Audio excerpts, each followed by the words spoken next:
Yeah. We still have a lot of anger to get out. We're getting better, though. We're getting better. That's why we'll never give Howard a break, by the way. Never.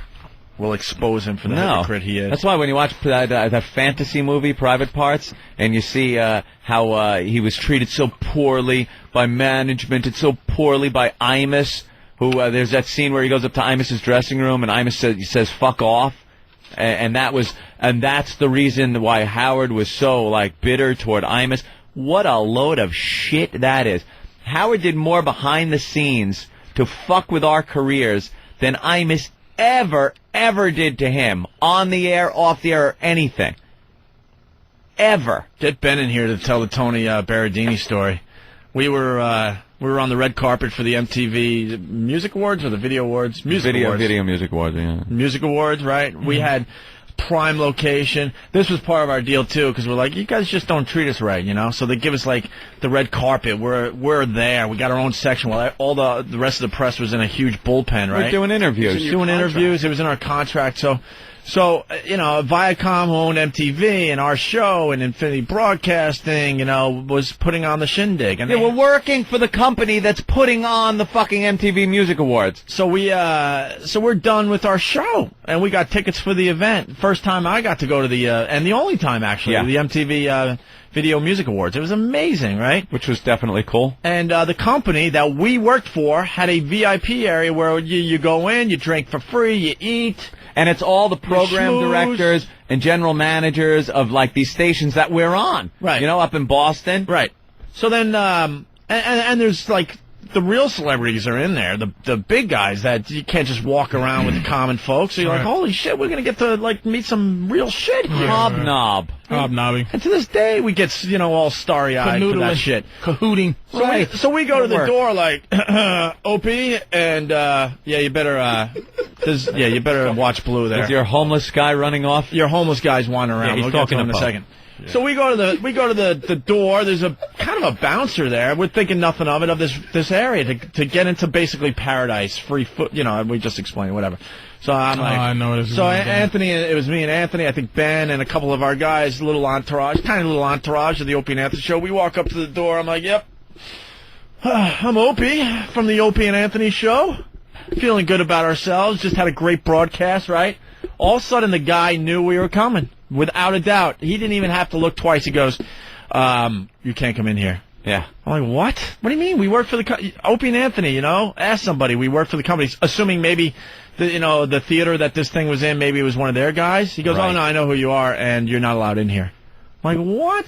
Wasn't it that we were at the elevator, and we saw Howard and his girlfriend at the elevator? Well, that's Keith, you stink at telling radio stories. I got to tell you. That's the punchline.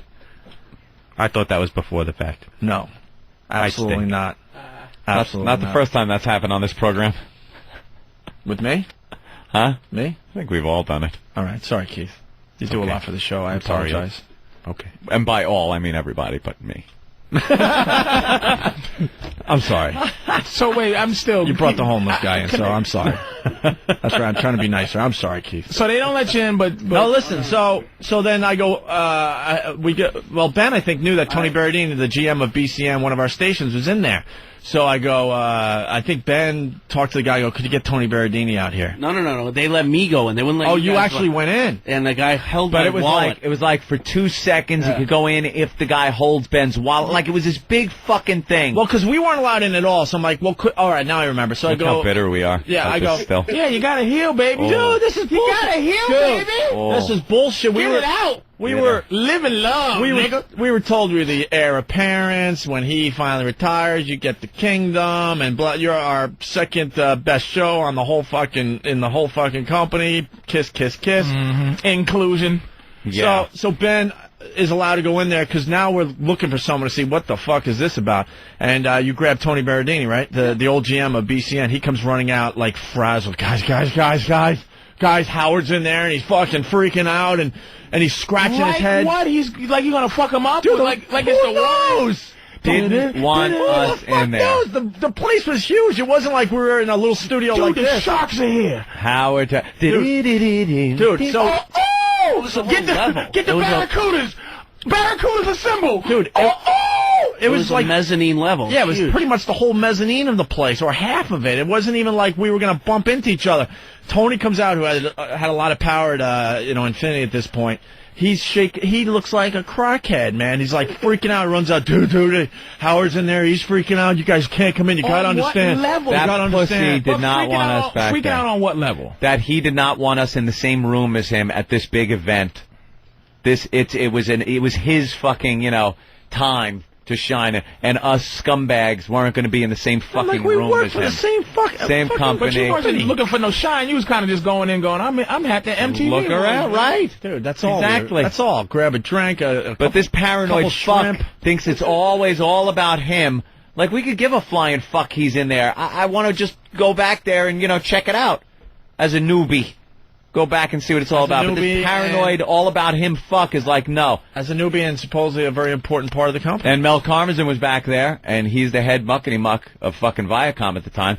So there was no way that his boy, Howie, was going to tell him something. And he wasn't going to do allowed it. to even tell this story at that time. No. So this was gag all the time. Yep. Oh, yeah. So the next day we can't even. Now we're like, now we're pissed and can you can't imagine even how talk great about that radio would have been that day? Like you guys, not even going to believe what fucking happened. How'd to you us. even have a show that day? You had to be salted up. So when people say, why fucking, you motherfuckers are obsessed. You guys are so pissed at Howard. Why? What? And that's just one in a number of behind-the-scenes little fucking things this pussy did to fuck us over. Right. The hypocrite that he is, that he gets on the air and talks about, Billy Crystal ran away from Stuttering John while he was trying to do an interview. But what's the matter, Billy, you pussy? What, you can't take a few questions? Shit like that would go on, and then behind the scenes, he's fucking calling it. Our boss is constantly on our ass because he's like, guys, how many fucking calls do I got to take from Howard about you guys?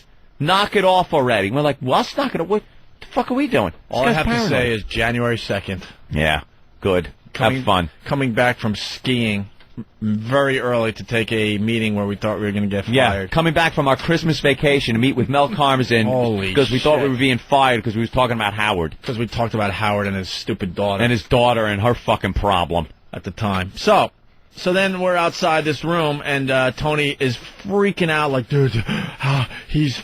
And all of a sudden, like, we're out there like, what the fuck, Tony? You kidding me? This is, we're... Who would he tell to keep you out? There was someone there that he could, just say, keep them out at the time. Because Mel Karmazin. No, you were set up to go in, right?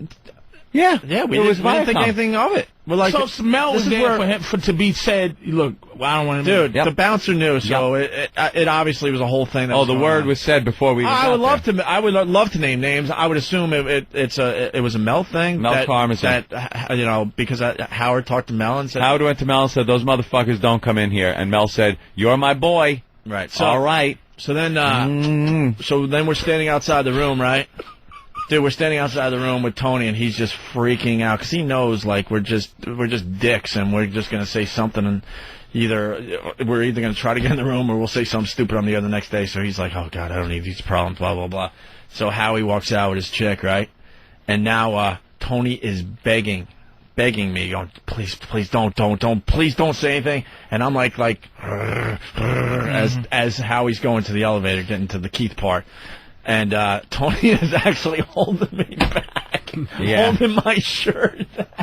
Because I was going to get in his face and call him a fucking hypocrite. Tony's begging me, please, just do me a favor, please, I'll do whatever you want, please. Does he see you? Huh? Does he see you? Oh, yeah. And yes, Joe, from Raleigh, he says, didn't that fuckhead Howard once accuse Anthony of stealing his voice?